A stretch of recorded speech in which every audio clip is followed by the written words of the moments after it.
Welcome to affairs YouTube channel. आज है 12 नवंबर 2025 और इस वीडियो में हम डिस्कस करने वाले हैं आज के इम्पोर्टेंट करंट अफेयर क्वेश्चन जो आपके एग्जाम के लिए हेल्पफुल रहेगा।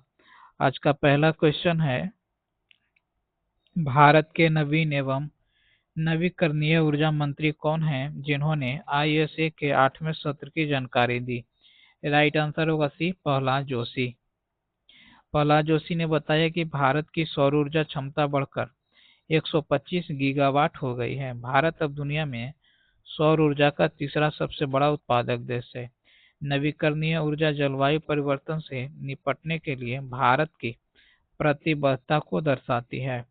8वां आईएसए सत्र नई दिल्ली में आयोजित होगा। नेक्स्ट क्वेश्चन, विश्व पैरा एथलेटिक्स चैंपियनशिप 2025 में सर्वाधिक 44 पदक जीतकर कौन सा देश पहले स्थान पर रहा?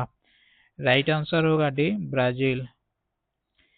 चीन और ईरान क्रमशः दूसरे और तीसरे स्थान पर हैं। भारत 22 पदक के साथ 10वें स्थान पर है। पदक तालिका में स्थान का निर्धारण स्वर्ण पदकों की संख्या के आधार पर होता है। इस योजना का शुभंकर विराज था। नेक्स्ट क्वेश्चन, P4 जागरूकता कार्यक्रम में P4 का पूर्ण रूप क्या है? राइट आंसर होगा बी, पब्लिक प्राइवेट पीपल पार्टनरशिप। यह कार्यक्रम सऊदी अरब में तेलुगु भाषा दिवस के साथ मनाया गया था। इसका आयोजन सऊदी अरब तेलुगु एसोसिएशन द्वारा किया गया। यह मॉडल सार्वजनिक, निजी और नागरिक समाज के सहयोग को दर्शाता है। इसका उद्देश्य तेलुगु भाषी समुदाय को सशक्त बनाना था। नेक्स्ट क्वेश्चन, खादी एवं ग्राम उद्योग आयोग का मुख्यालय कहाँ स्थित है? राइट आंसर होगा सी, मुंबई में। केवीआईसी की स्थापना 1956 में हुई थी। यह सूक्ष्म, लघु और मध्यम उद्यम मंत्रालय के अधीन आता है। खादी महोत्सव को बढ़ावा देने के लिए केवीआईसी महत्वपूर्ण भूमिका निभाता है। मुंबई भारत की वित्तीय राजधानी है। नेक्स्ट क्वेश्चन, किस अंतर्राष्ट्रीय संधि के उल्लंघन के आरोप में संयुक्त राष्ट्र ने ईरान पर प्रतिबंध दोबारा लागू किया? राइट आंसर होगा बी, 2015 परमाणु संधि। इस संधि को जेसीपीओ के नाम से भी जाना जाता है। संधि के तहत ईरान ने परमाणु गतिविधियों को सीमित करने का वादा किया था।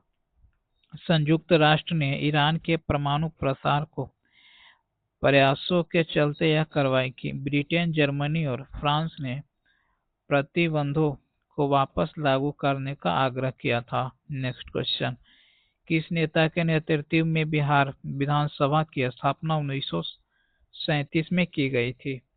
राइट आंसर होगा बी, श्री कृष्ण सिंह। श्री कृष्ण सिंह बिहार के पहले मुख्यमंत्री थे।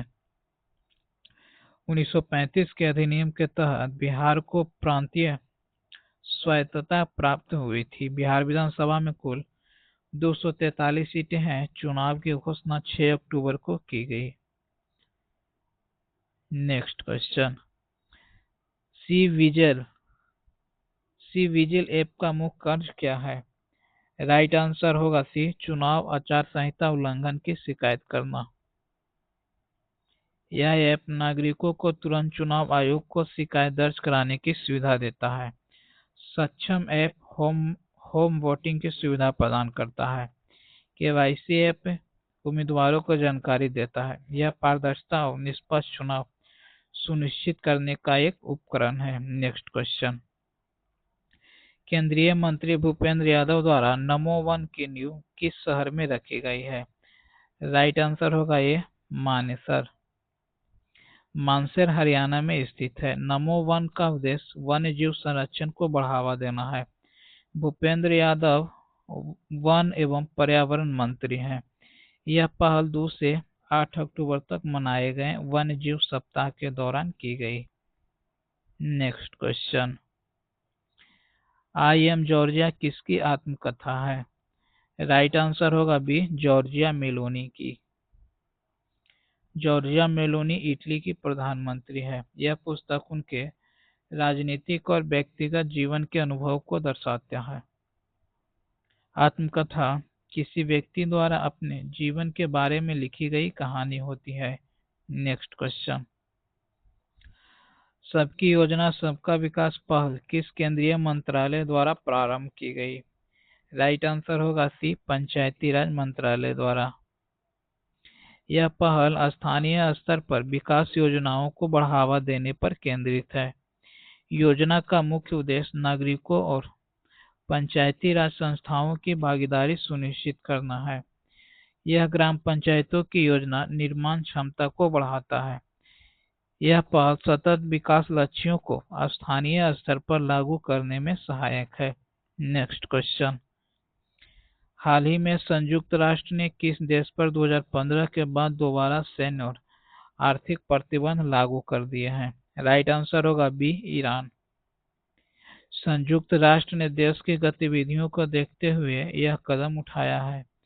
यह प्रतिबंध देश के परमाणु और बैलिस्टिक मिसाइल कार्यक्रमों को सीमित करने के उद्देश्य से लगाए गए हैं। आर्थिक प्रतिबंध देश के निर्यात और वित्तीय लेनदेन को प्रभावित करते हैं। यह निर्णय अंतर्राष्ट्रीय सुरक्षा और स्थिरता को बनाए रखने के प्रयासों का हिस्सा है। Next question,